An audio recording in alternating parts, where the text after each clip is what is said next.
So they had this like hazmat type orange bags where they would put in the dangerous parcels or damaging items or stuff that's laced with chemicals. Then the guy was rolling around this big travel bag and he felt something rolling around in it. And he opened the bag lid, looked around, sniffed, couldn't find weird odor coming out of the bag. Closed the bag back, shook it around, and boom, it fell on the bed. And then the hotel suite they were in, it was actually modified for them, and they removed the beds and put tables to work on. And there was also an extra lounge area in the hotel suite that allowed for more organization. Welcome to Story with Mike. Guys, I got a story and a half for you, and it ties back to what we've been talking about on the channel for the last 15 years, trying to figure out this whole situation. And before you message me or email me and accuse me of stealing people's information or accuse me of stealing people's word salads, discussion pieces, and predictions, well, we've been covering it for years before a lot of these guys even existed. Money laundering by CPP Chinese destroying housing affordability via fentanyl. Canadian cities rate high among the most desirable in the world, but also the most unaffordable. And happened in Australia. Major issues down under. China playing bully. CPP money laundering leaving Australian cities empty. The West is being destroyed by CP money laundering. World would be in a recession without it. Remember that? Mark Carney? We talked about that. Canadian banks caught red-handed how CCP money laundering has destroyed us, inflation and food. Oh, it keeps going on and on. CCP money laundering forcing youth out of Vancouver. Trends in the housing market, CPP. This is going back, look, 7 years. Look, been going out, look, 6 years. And then hold on, before you email me. Chinese gangs laundering fentanyl money in real estate via banks, destroying Western society 7 years ago. The Commonwealth is under attack with tons of money laundering. Oh, yeah, it just keeps going. Look, money laundering, CPP Chinese. Amerifornia is real. Transformation via CPP money laundering via fentanyl Chinese gangs. We were telling you the fentanyl was coming in from a Chinese-owned lab in Mexico, right? 4 years ago. 4 years, 8 months. 1.34 million empty homes across Canada. Let's keep going. And mass exodus of cities by 2020 as young families leaving due to affordability crisis and tax hikes 8 years ago. And I'm done with Vancouver affordability out of reach. Mass exodus. These are our mass exodus videos. Mass exodus of Ireland. Youth Ireland housing takeover. Pushing talent out 6 years ago. Yeah, look at this one, 8 years ago. So we've been warning you guys about the mass exodus. People keep telling me, Mike, make more, get out now. Toronto mass exodus housing crisis. They will tax you to that 6 years ago.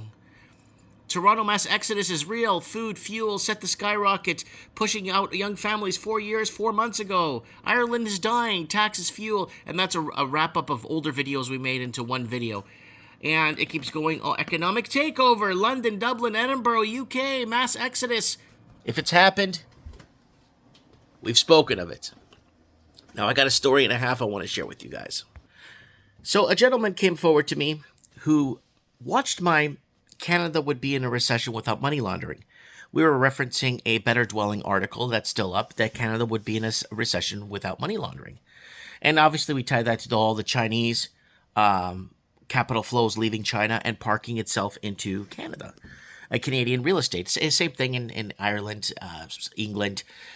Mark Carney worked with England to bring in those capital flows. And then after the Olympics in Canada in 2010, Mark Carney worked hard to bring that money over. Chinese capital flows, illegal funds over to Canada and park in our real estate. Same thing in Australia and New Zealand. So you're going to tell me in the comments, it's the same where I'm from? Well, yeah, because it's an attack against the Commonwealth, right?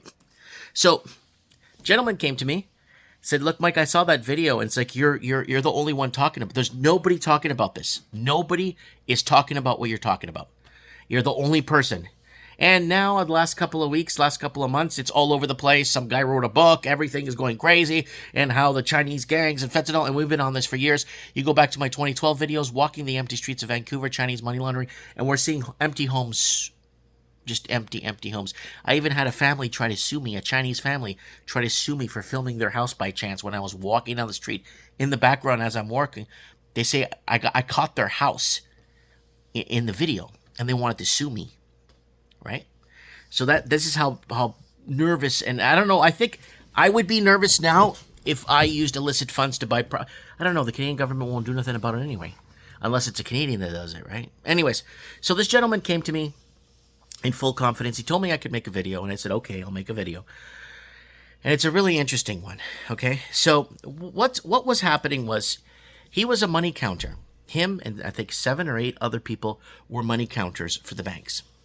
And his job was, he was situated in a popular hotel in downtown Vancouver, and he was on the 4th or 5th floor, and the old hotel accommodated it in a way where a certain floor of the hotel, east or west wing, whatever, facing a certain way, was completely designed for the banks or banks of the Canadian big banks.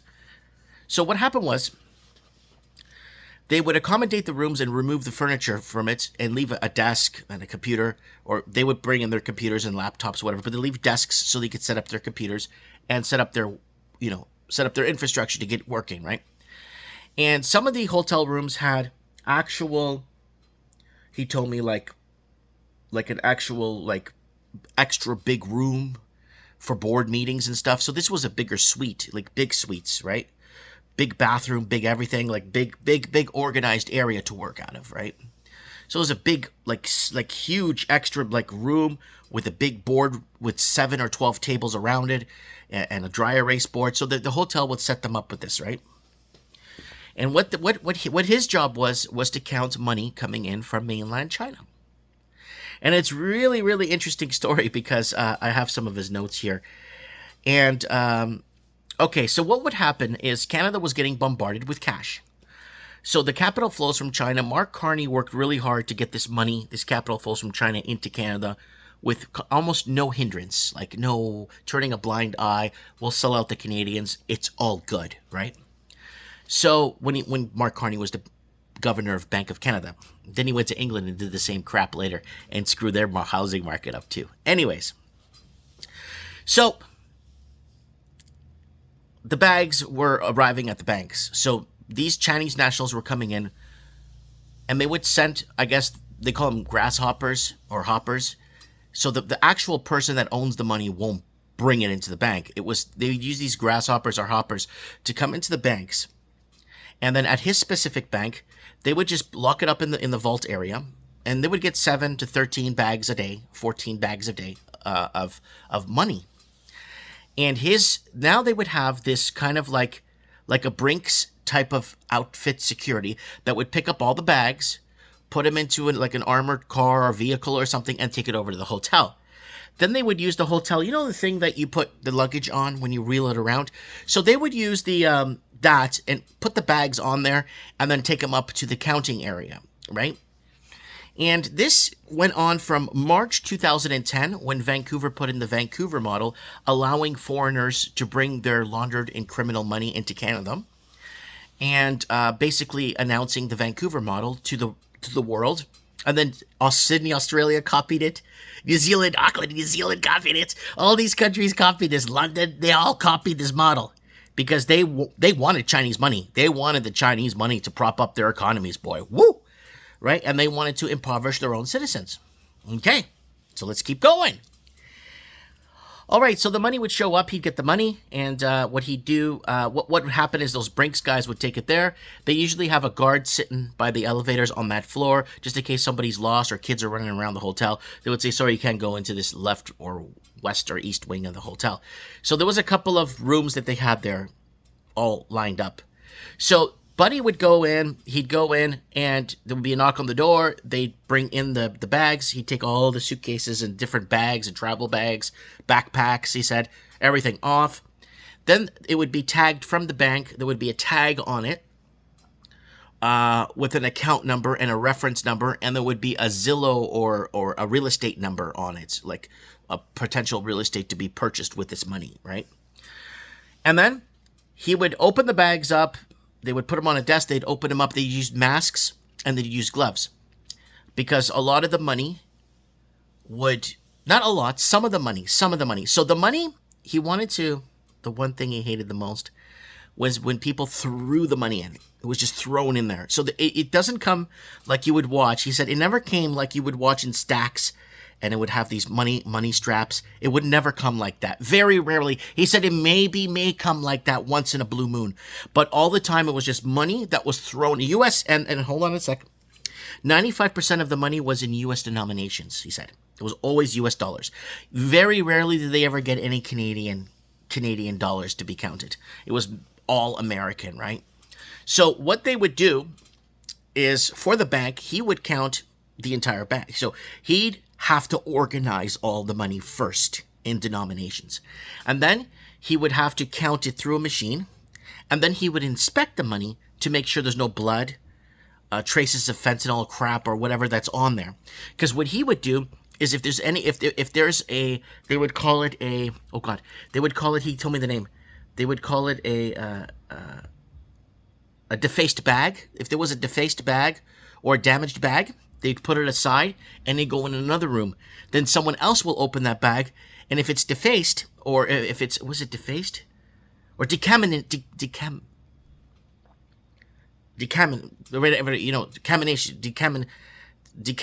or I can't even speak today. So if the bag was damaged, they would put it in another room.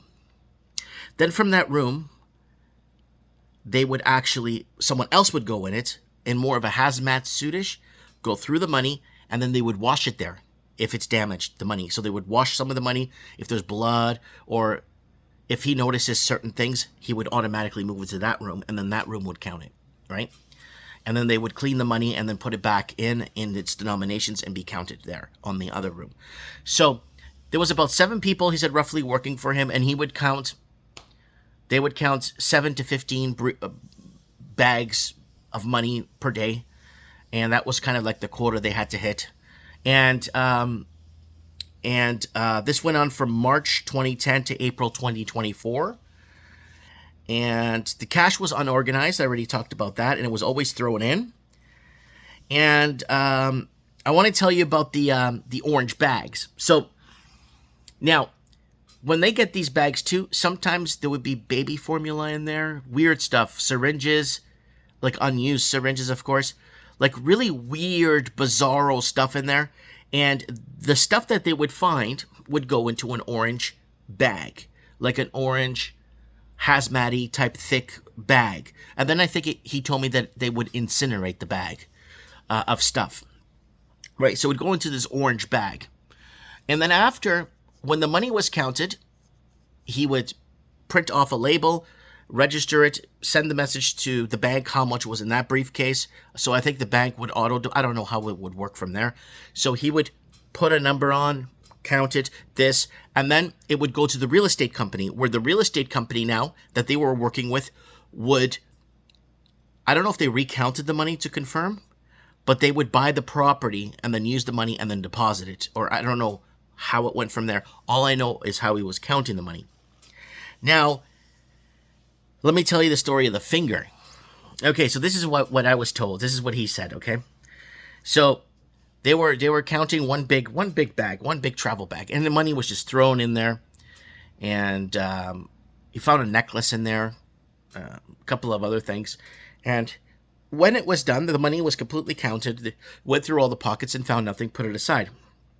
When he stood the bag up, so to count the money, so the money was out, so he stood the bag up to have the bag kind of cleaned, and then so the money could go back in, so they could label it with the quantity amount, so the banks know, and then what property or whatever is going to happen from there.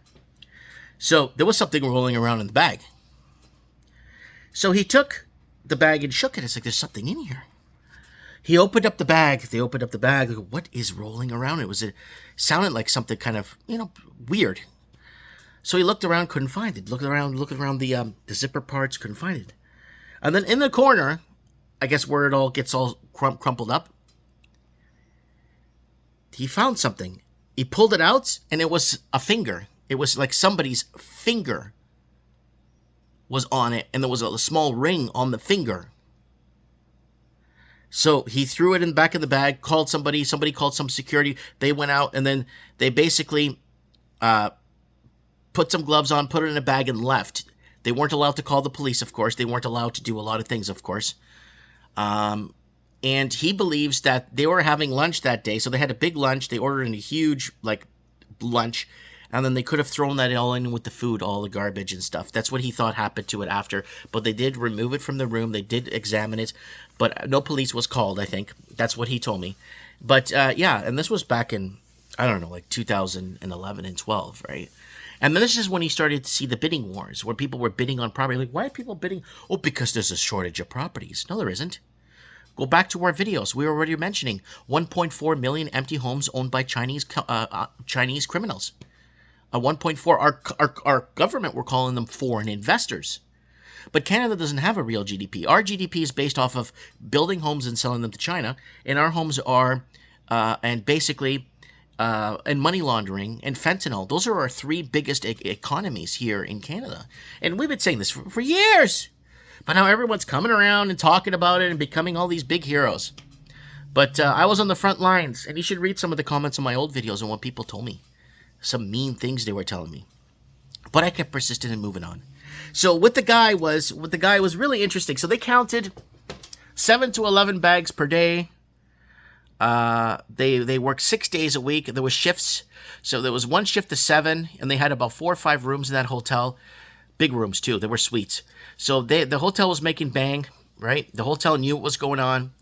But he said 7 to 11 bags per day in his district or wherever he was. And he could swear to me there was about 13 or 14 of these counting areas across Canada. So if you do the math, let's say 1.6 to, he says there was 1 million to about $1.7 million per bag. 1 million to 1.7 million per bag. So if you did 7 to 11 bags a day, depending on the condition of the bag, and then they move on to other rooms too to count when they get overflow, right? There was seven of them, and the total workforce was about, he said it was about 18 people total, counting money full time. And the room he was in was, the area he was in was the 7 people on that side of the hotel, on that side of the hallway. And yeah, it was really interesting. Very, very interesting how he broke this down to me, and how the amount he said okay, then he told me something very interesting. The banks around 2014, 2015 were urging Chinese investors or criminals or whatever they were to start using crypto. Right? The money still kept coming in like full force up until April 2024. Billions of dollars were coming in.